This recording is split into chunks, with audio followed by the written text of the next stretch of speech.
Don't scroll. Story time. As I'm sitting here with my canines this morning, I was going over the book of John. In chapter 2, we come across this provocative story of the wedding in Cana where Jesus turns this water into wine.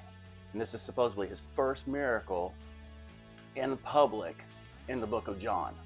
So his 12 disciples and him were invited to this wedding in Cana.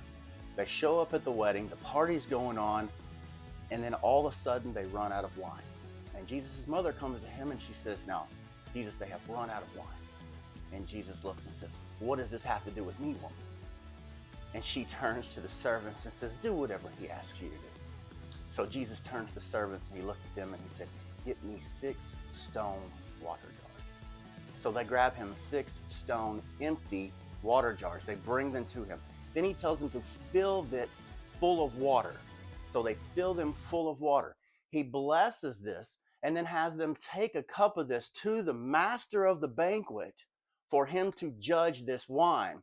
And the master of the banquet says, "Oh, you've done this family a great honor," because they would usually bring out the pristine wine at first and then the lesser wine after everyone was intoxicated and their taste buds dulled and their senses dulled. So then they would slip in that lesser wine. And also we see the first shall be last and the last shall be first in this story. So as I'm sitting here looking at this, I'm like, Lord, Holy Spirit, what does this mean? And by the grace of the Holy Spirit, he shows me, he brings back to my remembrance that 6 is the number of man. And before Christ, our hearts are hard as stone. Isaiah says that I will remove that heart of stone out of your chest and replace it with a heart of flesh. So we are empty, we are cold, our hearts are hardened. But when he places that spirit in us, which is the representation of the water, he is the living water that will well up within us.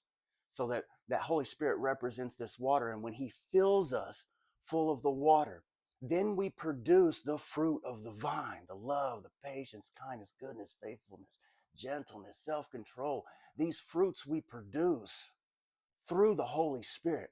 Jesus was prophetically teaching them what he was about to do to mankind. He was about to go out, share the gospel, and those who believed on him and believed in what was coming, then he would place his spirit in them. And then they would produce the fruits of the vine, which in the end day, the master of the banquet will judge those works and judge that fruit. And we see that in 1 Corinthians 3:15, that the builder whose works did not last, they suffered great loss. And then the ones that did received a great reward. Man, if this blessed you like it blessed me, praise Jesus. Smash that like button. Like, share, and follow for more biblical content. And I love y'all.